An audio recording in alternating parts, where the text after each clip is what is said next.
A veteran Hollywood actor teams up with a big name from Fox News Channel to produce a new film called Let There Be Light. The story of a world-renowned atheist, a near-death experience, and an encounter with the creator of the universe.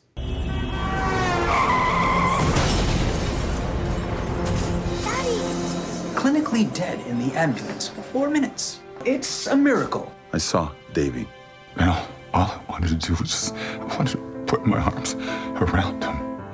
I don't know what to do with it. Fox News host Sean Hannity is the movie's executive producer, his first foray into filmmaking, along with Kevin Sorbo, who not only stars in the film, he also directed it. The movie is a true family affair. Sorbo's wife, Sam, co-wrote the script and also plays his on-screen wife. Their 2 young sons make their own acting debuts. Let There Be Light opens in theaters around the country Friday, October 27th. Ephraim Graham, CBN News. Thanks, Aaron. Sean is joining us now from New York. And Sean, it's great to see you again. Good to see you, Pat. How are you? I'm doing great, brother. Tell me about this movie thing. What got you into the movie business? You know, first of all, I didn't plan it. I can tell you that, Pat.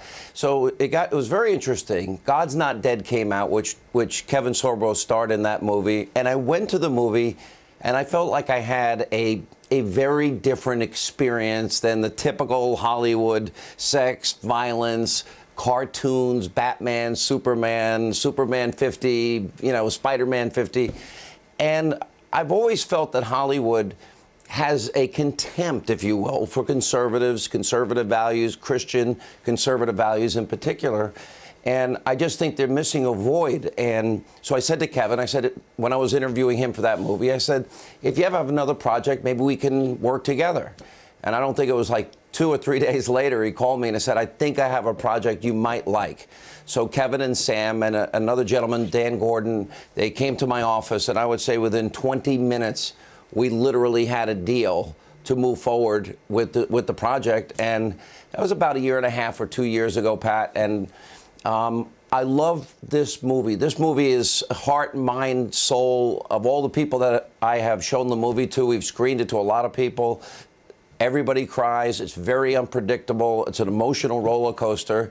And I'm pretty proud of it. Kevin is a super guy. He played Hercules. He's a star. What does he do in this movie? Is he the director of it as well? Yeah, well, I would say he's the star in the movie for a lot of different reasons. Kevin in this movie plays an atheist who wrote the book Aborting God. Now, the movie starts out with a lot of the darkness that we all see in the world, a lot of the news that you cover on your show, I cover on my show. And he is an atheist. Then we sort of pan to a big crowd, and the crowd is watching this debate. Kevin Sorbo behind him has his book, Aborting God. Then you have a pastor, a Christian minister, and the crowd is all on the atheist side. And as the story begins to unfold, why does this man hate God so much? We begin to understand the details of his life, and it also becomes then a transformation, Pat.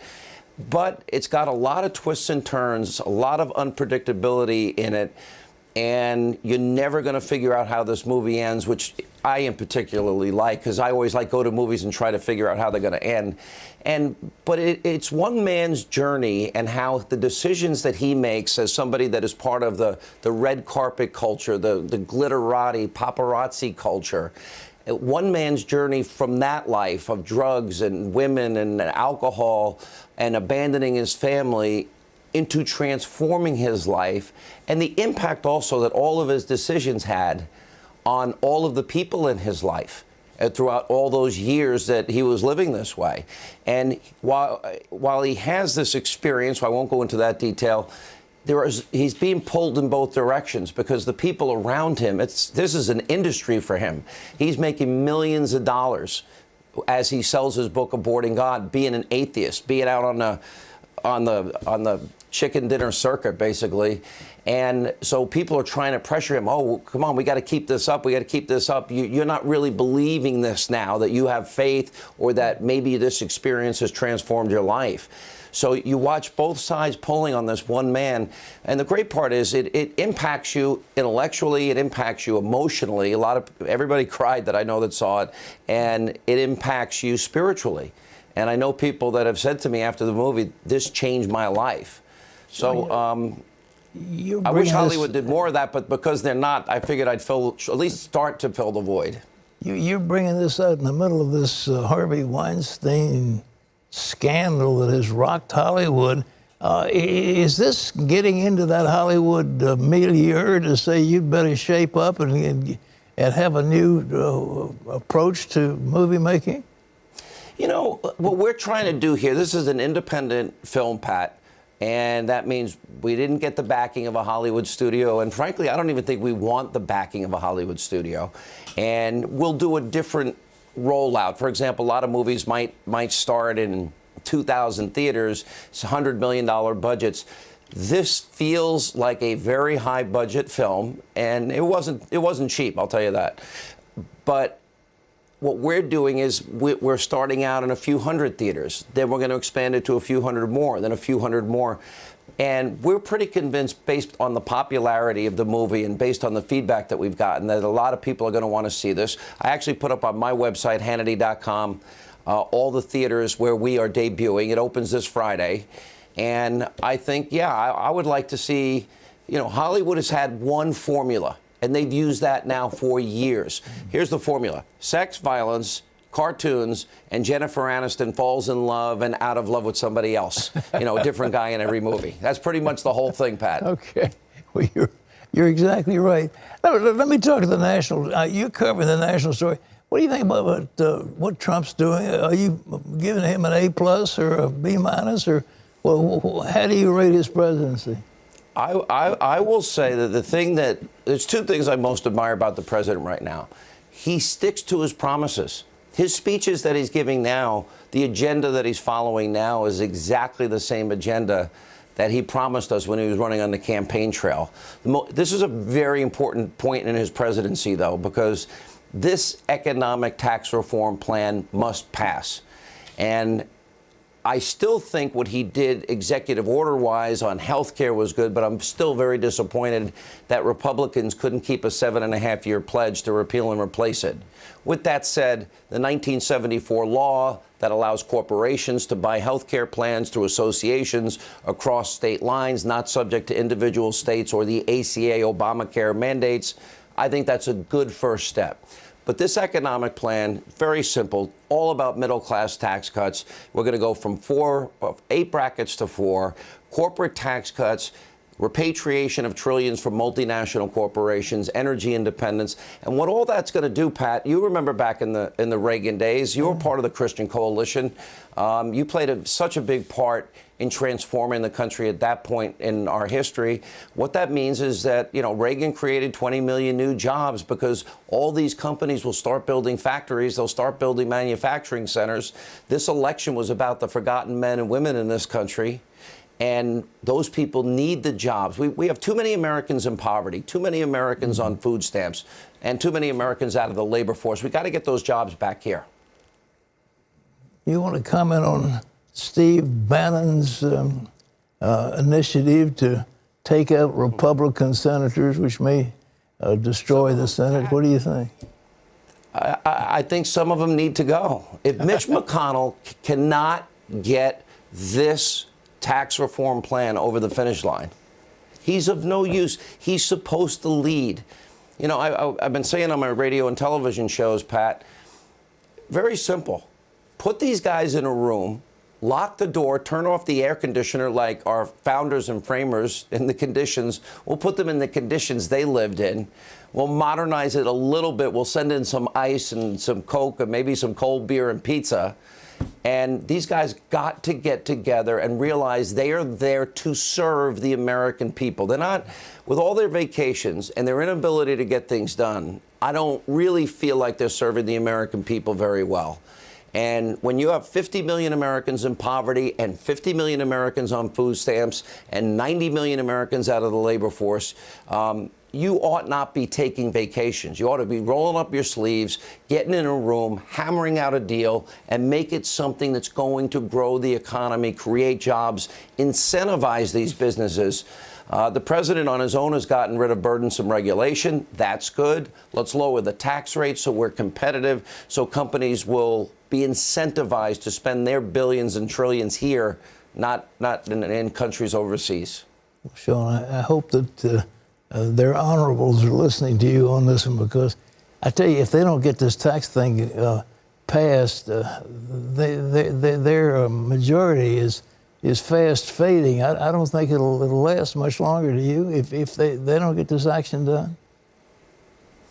I'm more optimistic than I was yesterday, but I go back to the Reagan years. I'm a trust but verify guy. Yeah. I know that there's a big push now. I'm not so much worried about the House of Representatives. Look, here's the problem in the Senate. There have been 280 bills passed in the House that the Senate hasn't even taken up. And a lot of these are really good bills, like Kate's Law, about Kate Steinle, or sanctuary cities that would lose their financial benefit if they don't adhere to federal law. They got the health care bill passed. It wasn't perfect. It wasn't what I wanted. But at least they dug in and they got the job done, and we would have been in a better position. The Senate, similarly, has not passed. They have not even taken up the nominations of about half of the appointments that the president made. That means Obama holdovers and deep state bureaucrats are still there. Many of them, I think, are undermining the president and have been from day one. I don't know what it is these guys are doing, but they take vacations for Memorial Day. They're gone for most of July, most of August, and they even had a week vacation this past week. And I'm thinking, guys, you're not getting, there's no sense. You know what's missing, Pat? A sense of urgency. All my life, whether I was a dishwasher at 12 or a cook at 13, or my years in construction, or my years, I'm now in the 30th year of my radio program, my 23rd year at Fox, I have a sense of urgency. When I come into the 700 Club, I have a sense of urgency that I got to do my job, Pat. Yeah. Well, you're doing it. All right, I guess we're out of time, but Sean, tell me about your movie. When is it released? And you said a few screens. It'll expand to maybe a few thousand before it's over. Right.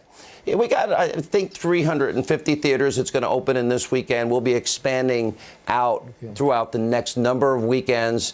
We're in all 50 states. There's a place people can see it. The demand has been really, really high so far. The great thing is, it's not like your typical Hollywood movie. This is a movie, I think, that touches your heart, your mind, and your soul. And for people that are looking for movies that they can bring their whole family to, get a great message, be highly entertained, and it has a very contemporary feel to it, because a lot of what this movie talks about is a lot of what goes on in the country in terms of debates, how Christians and conservatives are looked upon in society, how their values are demeaned oftentimes. When you see the opening scene and Kevin, an atheist, is debating a Christian pastor, and the crowd is with the atheist, it's pretty interesting. It's ripped right out of the headlines. Mm-hmm. And when you see the transformation of a guy that's, drinking too much, doing too many drugs, hanging out with too many models, abandoning his family, and his transformation, which includes a very solid Christian message, it's a pretty amazing movie. And then some other things happen. But if I told you that, Pat, people wouldn't have to go. So we want people to go and enjoy the movie and not give the ending away. Well, our best wishes to you and my friend Kevin. Kevin's a super guy and a good friend, and he'll do a marvelous job. So best wishes, and may this be the first of many, Sean. I hope you... we'll see. God willing, I think people will like it. It opens Fridays. The theater list is on my website, Hannity.com. And Pat, always good to see you. You did play a huge part in Ronald Reagan's victory and the success of our country back then, and we all owe you a debt of gratitude for that. You've been a friend for many years, and thank you for that. And yes, we love America, and that's very important. Yes, we do. Well, God bless you. Thanks, Sean Pat. Hannity, good friend.